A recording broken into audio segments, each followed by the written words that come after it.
नमस्कार प्यारे बच्चों, प्यारे बच्चों, हमारे चैनल एस्ट्रोलॉजर में आपका स्वागत है। हर रोज एक नई राशिफल के साथ आज जानेंगे हम 1 अप्रैल से 30 अप्रैल तक धनु राशिफल कैसे रहेगा। धनु राशि वालों के जीवन में क्या उतार चढ़ाव आएगा, कैसी स्थिति रहेगी अप्रैल के महीने में, इन सभी को आज हम विस्तार से जानेंगे और अंत में हम आपको बताएंगे उपाय, इसीलिए अंत तक जुड़े रहें। जानेंगे आपके कार्य क्षेत्र के तौर से, शिक्षा के तौर से, पारिवारिक जीवन के तौर से, वैवाहिक तौर से, संतान के तौर से, कार्य क्षेत्र के तौर से, इन सभी को आज हम विस्तार से जानेंगे। आइए जानते हैं आपका करियर अप्रैल के महीने में कैसा रहेगा। करियर के दृष्टिकोण से यह महीना उतार चढ़ाव से भरा रहने वाला। महीने की शुरुआत में ही केतु महाराज आपके दशम भाव में रहेंगे, जो आपके मन को भटकाते रहेंगे। आपके मन में संतुष्टि का भाव कम होगा। आपको लगेगा कि जो आपको मिल रहा है वह अपर्याप्त है और आप इससे ज़्यादा के लिए बने हैं।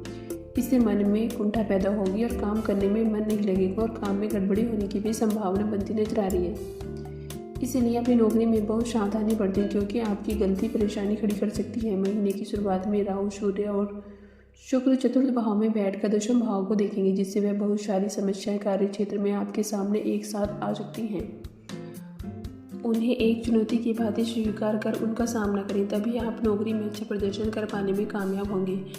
षष्ठम और एक दशा भाव के स्वामी शुक्र चतुर्थ भाव में बैठेंगे, जिससे नौकरी में कठिन प्रयासों के बाद सुख प्राप्ति अर्थात लाभ के योग भी बन सकते हैं। आपको अपने क्षेत्र में किसी से भी नुकसान हो सकता है। व्यापार करने वाले शकुन की खबर मिल सकती है। आपका व्यापार उन्नति की राह पर चल सकता है, इससे आगे भी बढ़ सकता है। अपने व्यापार में कुछ नए लोगों का समावेश होगा। इसका मतलब यह है कि कुछ नए लोगों के साथ संपर्क स्थापित करें, जो आपके व्यापार को आगे बढ़ाने में मदद करेंगे। ऐसा करने से आपका व्यापार और अधिक विस्तार पाएगा और आपको उन्नति प्राप्त होगी। जानते हैं आपकी आर्थिक स्थिति अप्रैल के महीने में कैसी रहेगी। यदि आपकी आर्थिक स्थिति को देखा जाए तो महीने की शुरुआत में बृहस्पति और बुध पंचम भाव में बैठकर आपके एक दशा भाव को देखेंगे, जिससे आमदनी में कोई बड़ी बाधा नहीं आएगी। आपकी आमदनी सुचारू रूप से चलती रहेगी। आर्थिक लाभों का चौथे भाव में राहु, सूर्य, शुक्र के प्रभाव से घर में किसी बहुत आवश्यक काम के लिए या किसी परिजन की स्वास्थ्य समस्याओं के लिए धन व्यय करना पड़ सकता है। हालांकि 23 अप्रैल को मंगल के भी चतुर्थ भाव में आ जाने से वहां से एक दशा भाव पर दृष्टि डालने से आमदनी में और अच्छी बढ़ोतरी होने के योग बनते नजर आ रहे हैं। स्वास्थ्य के तौर से आपके लिए महीना कैसा रहेगा। यह महीना स्वास्थ्य के दृष्टिकोण से कुछ उतार चढ़ाव से भरा रहने वाला। तीसरे भाव में मंगल और शनि का प्रभाव होने तथा चतुर्थ भाव में राहु, सूर्य, शुक्र के प्रभाव होने से आपको थोड़ी सावधानी रखनी होगी। आपको गले या कंधों में जकड़न या दर्द होने की संभावना से इनकार नहीं किया जा सकता। आपका दाहिना कान भी प्रभावित हो सकता है। इसके साथ ही चतुर्थ भाव और सूर्य पर राहु का प्रभाव होने के कारण महीने के पूर्वार्ध में आपको अपने हृदय का ध्यान रखना चाहिए और कोई भी ऐसा कार्य न करें जो आपके हृदय के लिए नुकसानदायक हो। महीने का उत्तरार्ध अपेक्षाकृत अनुकूल रहेगा और थोड़े सेहत में सुधार देखने को मिल सकता है। तीसरे भाव के अकेले शनि महीने के उत्तरार्ध में सेहत को अच्छा बनाने में मदद करेंगे। आइए जानते हैं प्रेम और वैवाहिक तौर से आपके लिए महीना कैसा रहेगा। यदि आप किसी प्रेम संबंध में हैं तो यह महीने की शुरुआत आपके लिए बहुत अनुकूल रहेगी। बृहस्पति और बुध के प्रभाव से आप अपने प्रेम जीवन का भरपूर लुत्फ लेंगे।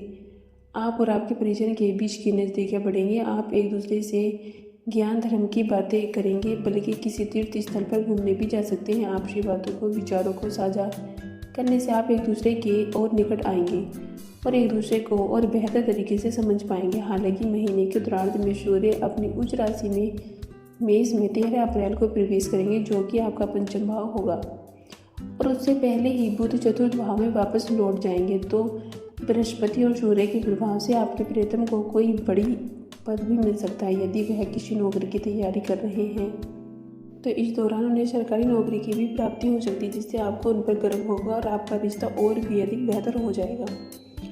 आइए जानते हैं पारिवारिक तौर से यह महीना कैसे रहेगा।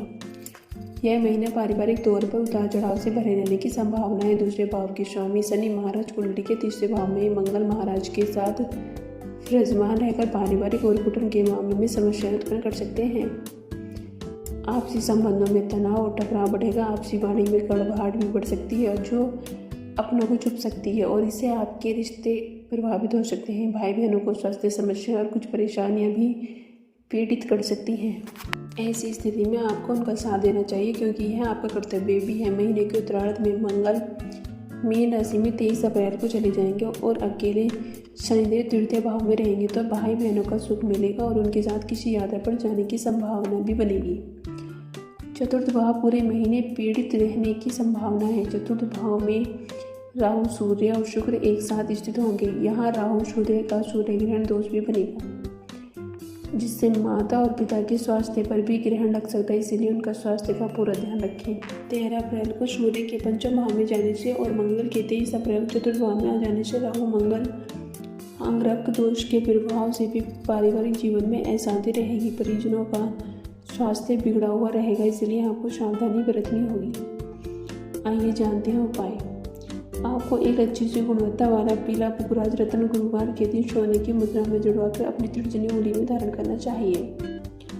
प्रतिदिन अपने मस्तक पर हल्दी या अथवा पीले चंदन का केसर तिलक लगाना चाहिए। राहु के दुष्प्रभाव को दूर करने के लिए बुधवार के दिन किसी उद्यान में नागकेसर का पौधा लगाएं।